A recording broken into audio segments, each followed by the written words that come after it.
الشيطان الرجيم. بسم الله الرحمن الرحيم. اليوم أحل لكم الطيبات وطعام الذين أوتوا الكتاب حل لكم وطعامكم حل لهم والمحصنات من المؤمنات والمحصنات من الذين أوتوا الكتاب من قبلكم إذا آتيتموهن أجورهن محصنين غير مسافحين ولا متخذي أخدان ومن يكفر بالإيمان فقد حبط عمله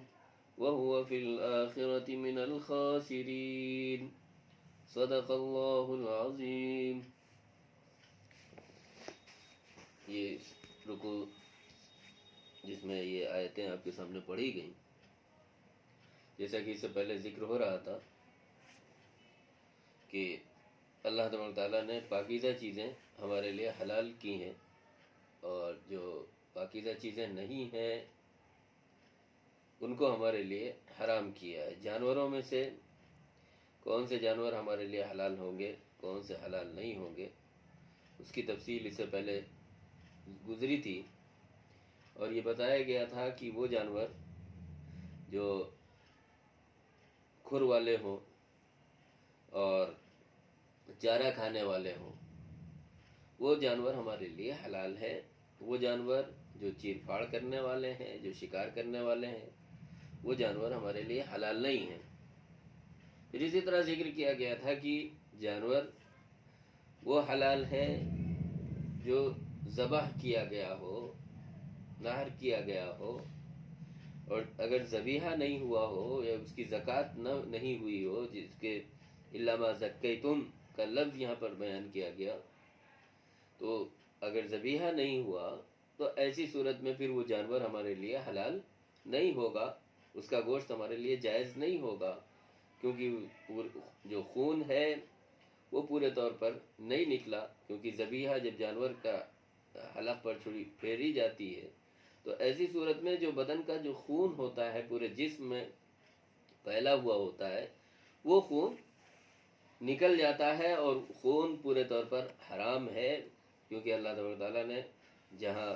اس بات کی وضاحت کی کہ مردہ جانور حرام ہے، حرمت علیکم المیتۃ والدم، سب سے پہلے اس صورت کے شروع میں اس رکوع کے شروع میں یہی بتایا گیا کہ تمہارے لیے مردہ جانور حرام ہے، اسی طرح تمہارے لیے خون کا استعمال بھی حرام ہے. معلوم ہوا کہ اگر خون کسی ایسی طریقے سے گلا گھونٹ کر جانور کو مارا جاتا ہے تو ظاہر بات ہے پھر اس کا وہ جائز نہیں ہوگا. اسی طرح اگر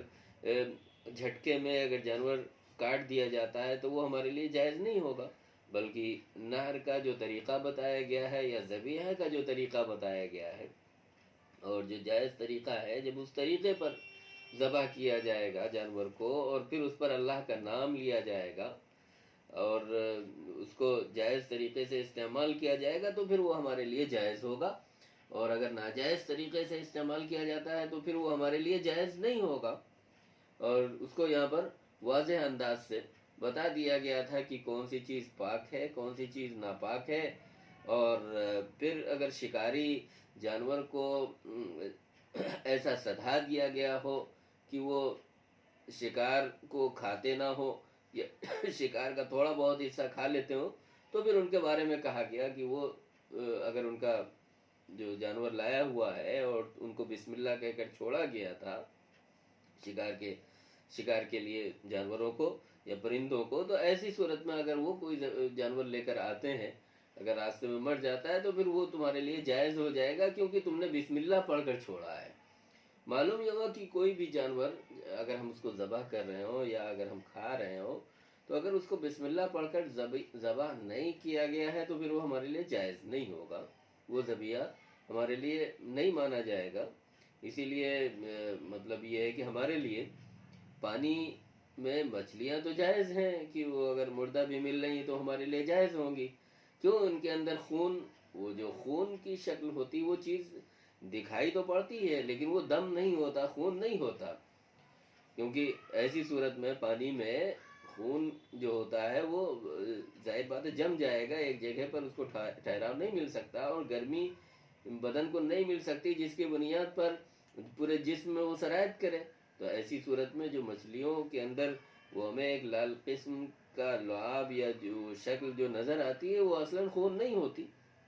اور اسی لیے کچھ ہی دیر میں اس کا رنگ بھی بدل جاتا ہے۔ لیکن جو جانور، اگر کسی بھی جانور کو ذبح کیا جائے یا کسی پرندے کو ذبح کیا جائے تو اس سے جو مادہ نکلتا ہے وہ اصلاً خون ہے، اور خون کو پورے طور پر حرام کیا گیا ہے کہ اگر وہ جسم میں جمع ہے تو ظاہر بات ہے اس سے ایک تو بیماریاں پیدا ہوں گی، لیکن دوسری بات یہ ہے کہ وہ ہمارے لیے جائز ہی نہیں ہوگا۔ پھر یہاں پر اللہ کے رسول صلی اللہ قرآن مجید میں اس بات کی وضاحت کر دی گئی، اور اللہ کے رسول صلی اللہ علیہ وسلم کی تعلیمات میں بھی ہمیں یہ بات ظاہر طور پر ملتی ہے، خاص طور پر کہ جو احکام ہیں، مسائل ہیں، کھانے پینے کے جو آداب ہیں، اللہ کے رسول صلی اللہ علیہ وسلم نے بہت تفصیل سے ہمیں بتائے ہیں۔ زندگی کے جو آداب ہیں اور کھانے پینے کے کیا آداب ہیں، کون سی چیز حلال ہوگی، کون سی چیز حرام ہوگی، بہت تفصیل سے اس میں ذکر کیا گیا۔ کچھ اشاروں سے بھی بہت سی چیزیں نکل کر سامنے آتی ہیں۔ تو کہا گیا کہ احل لکم الطیبات، الیوم احل لکم الطیبات، آج تمہارے لیے پاکیزہ چیزیں حلال کی گئی ہیں۔ ان آیات کا جب ہم ترجمہ دیکھتے ہیں تو اس سے بہت سی چیزیں واضح ہو جاتی ہیں۔ اللہ تبارک و تعالیٰ ان آیات میں ارشاد فرما رہا ہے، اعوذ باللہ من الشیطان الرجیم، میں پناہ مانگتا ہوں اللہ کی شیطان مردود سے، اور شروع کرتا ہوں اللہ کے نام سے جو بڑا مہربان اور نہایت رحم کرنے والا ہے۔ آج میں نے تمہارے لیے پاکیزہ چیزوں کو حلال کیا ہے، الیوم احل لکم الطیبات، آج تمہارے لیے پاکیزہ چیزوں کو حلال کیا گیا ہے، اور اسی طرح ان لوگوں کا کھانا بھی تمہارے لیے حلال کیا گیا ہے جن کو اس سے پہلے کتابیں عطا کی گئیں، کتاب دی گئی، اوت الکتاب، یعنی جو اہل کتاب ہیں، اگر وہ تمہارے لیے کوئی ذبیحہ لاتے ہیں، وہ تمہارے لیے کوئی کھانا لاتے ہیں یا تمہارے لیے وہ پکاتے ہیں تو تمہارے لیے وہ حلال ہوگا۔ یا انہوں نے اگر ذبح کیا ہے، اس میں ایک مسئلہ یہ نکل کر آتا ہے کہ اہل کتاب کہ اگر کھلا ہوا ان کے یہاں کوئی واضح انداز سے شرک نہیں ہوتا اور کسی غیر اللہ کا نام لے کے وہ ذبح نہیں کرتے تو ایسی صورت میں ہمارے لیے جائز ہوگا۔ لیکن اگر یہ پتہ ہو کہ وہ غیر اللہ کے نام پر ذبح کرتے ہیں یا کسی پیر فقیر یا کسی کے نام پر ذبیحہ کیا گیا ہے تو وہ کسی صورت میں بھی ہمارے لیے جائز نہیں ہوگا، کسی کے لیے اس کا استعمال جائز نہیں ہوگا، وہ ذبیحہ نہیں مانا جائے گا، وہ اللہ کے لیے نہیں ہوگا۔ تو ایسی صورت میں پھر وہ چاہے وہ اہل کتاب ہو یا کوئی بھی ہو، مسلمان ہی کیوں نہ ہو، اگر کسی پیر یا فقیر یا کسی ولی یا کسی بزرگ کے نام سے ذبیحہ کیا جا رہا ہے تو ایسی صورت میں اس کا کھانا کسی صورت میں جائز نہیں ہوگا۔ وَطَعَامُ الَّذِينَ أُوتُوا الْكِتَابَ، یعنی ایک وضاحت، ایک اس میں رعایت دی جا رہی ہے کہ وہ لوگ جو اہل کتاب ہیں اگر وہ ذبیحہ کرتے ہیں تو وہ تمہارے لیے حلال ہے۔ معلوم یہ ہوا کہ ان کے یہاں بھی ذبح کا طریقہ یہی تھا کہ جانور کو اس انداز سے ذبح کرتے تھے کہ اس کا خون نکل جاتا تھا، اور وہ اللہ کا نام لے کر کرتے تھے یا ان کے ارادے، اور وہ بھی چونکہ اہل کتاب تھے تو ظاہر بات ہے وہ خدا کے ماننے والے تھے، تو جب تک وہ اپنے عقیدے میں کوئی بگاڑ نہیں تھا، جب تک ذبیحے میں کوئی بگاڑ نہیں ہے تو ایسی صورت میں وہ تمہارے لیے جائز ہے۔ لیکن اگر کوئی بگاڑ کی شکل آتی ہے تو پھر وہ تمہارے لیے جائز نہیں ہوگا، جب تک اللہ کا نام نہ لیا گیا ہو، اللہ کا نام ہی لے کر اگر ذبح کیا گیا ہو تو وہ جائز ہوگا، اور اگر غیر اللہ کے نام سے وہ چاہے اہل کتاب ہی کیوں نہ کر رہا ہو تو پھر وہ تمہارے لیے جائز نہیں ہوگا۔ وَطَعَامُ الَّذِينَ أُوتُوا الْكِتَابَ حِلٌّ لَكُمْ، اور ان لوگوں کا کھانا جو اہل کتاب ہیں وہ تمہارے لیے حلال ہے،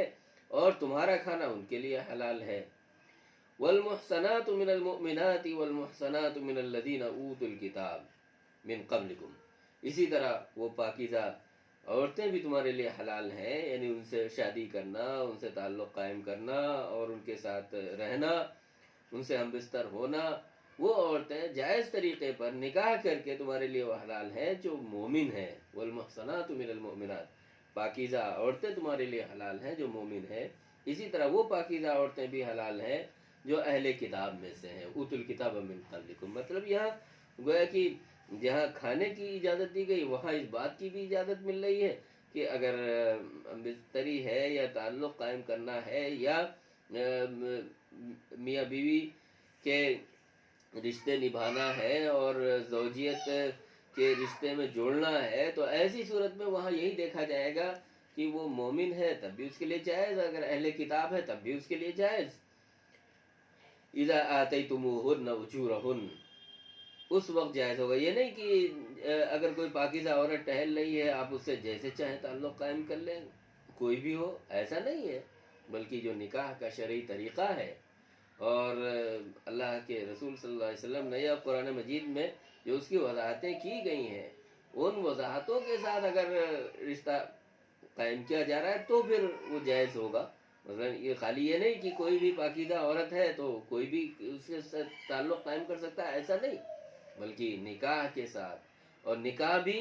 اس صورت میں کہ اس کا جو حق مہر ہے وہ ادا کیا جائے۔ اذا آتیتموہن اجورہن، اللہ تعالیٰ فرما رہا ہے کہ تمہارے لیے پاکیزہ عورتیں چاہے وہ مومن ہو، پاکیزہ عورتیں چاہے وہ اہل کتاب کی ہوں، تمہارے لیے جائز ہیں جب تم ان کا حق مہر ادا کر دو۔ اذا آتیتموہن اجورہن، جو تم نے طے کیا ہے ان کا بدلہ جو تم نے متعین کیا ہے وہ تم انہیں دے دو، محسنین غیر مسافحین، اور تم اپنے نکاح میں ان کو لے آؤ ان کی حفاظت کرتے ہوئے۔ محسنین یعنی وہ پاک باز عورتیں ہوں، ایسی عورتیں ہوں کہ وہ تمہارے ساتھ رہیں، وہ کسی دوسرے سے تعلق نہ قائم کریں اور شہوت رانی نہ کریں اور کسی سے وہ ہم بستر نہ ہو۔ محسنین، تم ان کی حفاظت کرنے والے ہو، تم ان سے غلط طریقے سے ان سے رشتے نہ جوڑنے والے ہو۔ تم ایسا نہ ہو کہ تم غلط طریقے سے اپنے نکاح میں بھی نہ رکھو اور غلط طریقے سے ان کے ساتھ ہم بستری کرو، غلط طریقے سے ان کو رکھو یا ان کے ساتھ ناجائز تعلقات قائم کرو، تو یہ تمہارے لیے جائز نہیں ہوگا۔ وَمَن يَكْفُرْ بِالْإِيمَانِ، جو شخص ایمان کے ساتھ ناشکری کرے گا، ایمان کی حالت میں جو کفر کرے گا، اللہ کا انکار کرے گا یا اللہ کی دی ہوئی شریعت کا انکار کرے گا، اس کو پامال کرے گا، فقد حبط عملہ، تو ایسا شخص وہ ہوگا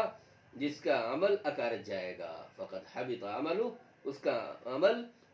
اکارت جائے گا، اس کے کام نہیں آئے گا۔ وہو فی الآخرۃ من الخاسرین، اور ایسے ہی لوگ آخرت میں گھاٹا اٹھانے والے ہیں۔ یعنی یہ بات واضح کر دی گئی پہلی آیت میں کہ کھانے کے جہاں تک آداب چل رہے تھے کہ تمہارے لیے کھانے کے آداب یہ ہیں کہ جو پاکیزہ چیزیں ہیں وہ تم کھاؤ۔ اللہ نے جو تمہارے لیے پاکیزہ غذا متعین کی ہو، چاہے وہ ساگ سبزی ہو، چاہے وہ اللہ نے گوشت کی صورت میں جو نعمتیں دی ہیں وہ ہوں، یا دنیا میں کائنات میں اللہ نے جو جو نعمتیں رکھی ہیں وہ کسی طرح بھی نعمت تمہارے لیے جائز ہے، سب کچھ حلال ہے۔ اور وہ چیزیں جو طبیعت میں نفور پیدا کر رہی ہوں یا طبیعت میں نفرت پیدا کر رہی ہوں، یا خاص طور پر قرآن مجید میں اس کی وضاحت کر دی گئی ہو، جیسے کہ اس کی وضاحت کر دی گئی کہ مردار نہیں کھانا ہے، اس کی وضاحت کر دی گئی کہ خون نہیں کھانا ہے، اس کی وضاحت کر دی گئی کہ سور کا گوشت نہیں کھانا ہے، اور اسی طرح وہ جانور جو چیڑ پاڑ کرنے والے ہیں، چیتے ہیں، کتے ہیں، بلی ہیں، اور وہ جانور جو بالکل نجیس العین ہیں یا ان کا جھوٹا ناپاک ہے یا اور کسی طرح کی ان کے اندر ناپاکی ہے، غلاظت ہے یا کراہیت ہے، تو ایسی صورت میں جس سے طبیعتوں کا میلان نہ ہو وہ تمہارے لیے جائز نہیں ہوگا۔ اور پھر اس کے بعد جب یہ کھانے پینے کی وضاحت کر دی تو اس بات کی طرف ذکر چھیڑا کہ وہ انسان کے جو تعلقات ہے یا انسانی سماج جب بنتا ہے اور انسان جس معاشرے میں رہتا ہے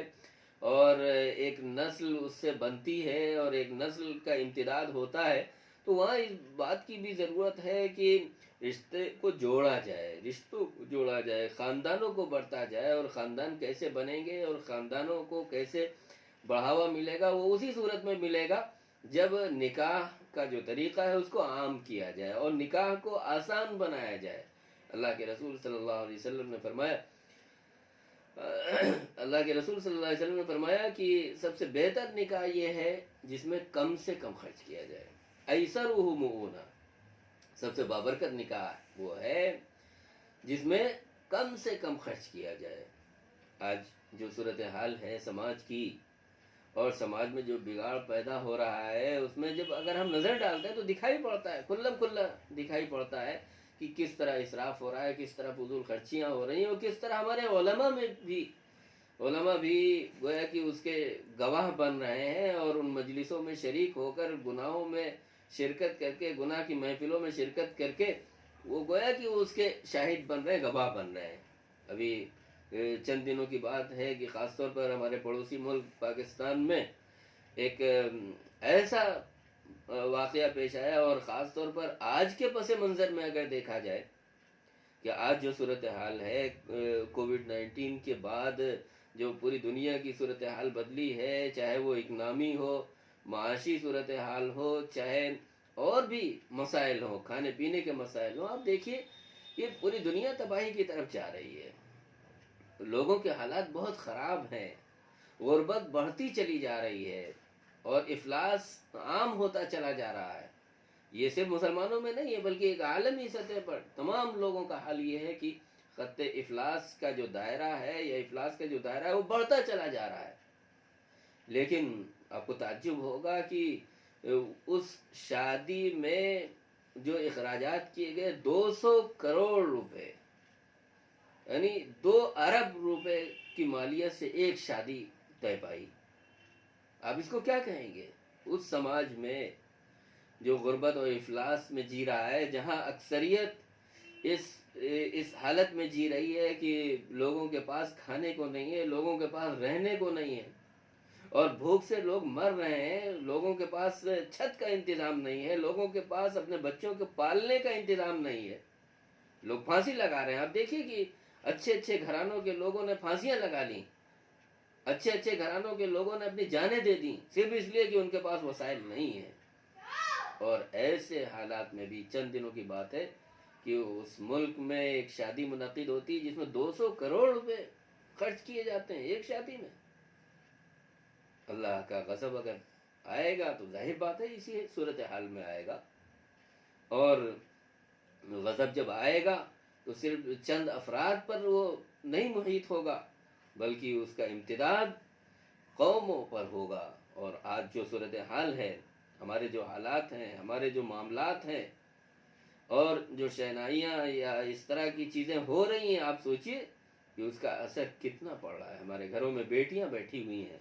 ہمارے گھروں میں رشتے نہیں آ رہے ہیں، بچیوں کی شادیاں نہیں ہو پا رہی ہیں۔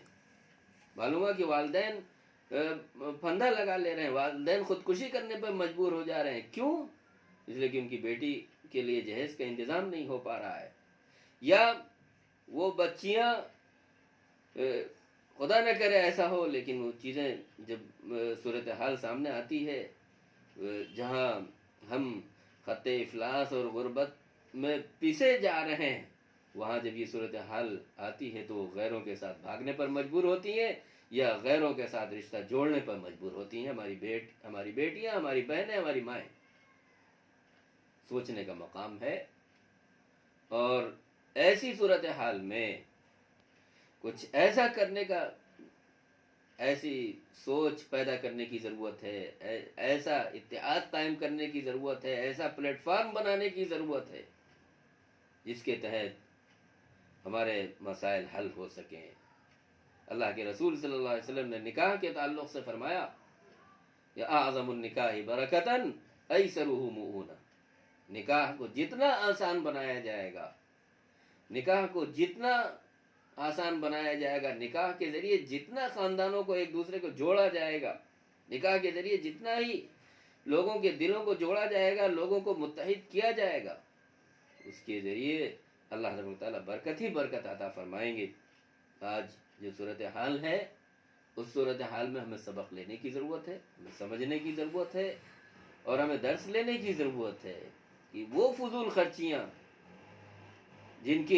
جو ہم کر رہے ہیں، جس کی بنیاد پر ہم لوگوں کے گھروں میں اندھیرا پھیلا رہے ہیں، لوگوں کے گھروں میں تاریکیاں پھیلا رہے ہیں، لوگوں کے دلوں پر ہم حکمرانی کے بجائے اور عداوت اور نفرت کو عام کر رہے ہیں۔ اور نعوذ باللہ اگر ان مجلسوں میں ہمارے علماء، ہمارے فضلاء، ہمارے دعات اگر شاہد عدل بن رہے ہیں تو اس کو کیا کہا جائے گا؟ ایسی صورتحال کو کیا کہا جائے گا کہ اگر منکر کی نکیر نہیں کی جا رہی ہے، منکر پر روک نہیں لگائی جا رہی ہے، منکر کھلم کھلا ہو رہا ہے اور اس پر کوئی رکاوٹ نہیں پیدا کی جا رہی ہے، تو خدا کی پکڑ سب سے پہلے ہم علماء پر آئے گی۔ اللہ تبارک تعالی ہم سب کو محفوظ فرمائے اور ہمیں اس بات کی توفیق عطا فرمائے کہ جو ہمارے مسائل ہیں وہ اللہ تبارک تعالیٰ ان کو حل کرنے کی توفیق عطا فرمائے اور ہمارے دلوں کو جوڑنے کی توفیق عطا فرمائے، ہمارے دلوں میں اتحاد قائم کرنے کی توفیق عطا فرمائے، وہ مسائل، ان مسائل کو ابھارنے، ان مسائل کو سوچنے پر ہمیں آمادہ فرمائے جن مسائل کے ذریعے ہمارا ملی تشخص قائم ہوتا ہے، جن مسائل کے ذریعے ہمارا سماجی تشخص قائم ہوتا ہے، جن مسائل کے ذریعے ہماری تہذیبی اور تمدنی شناخت قائم ہوتی ہے۔ اللہ تبارک و تعالی ہم سب کو قبول فرمائے۔ وآخر دعوانا ان الحمد للہ رب العالمین۔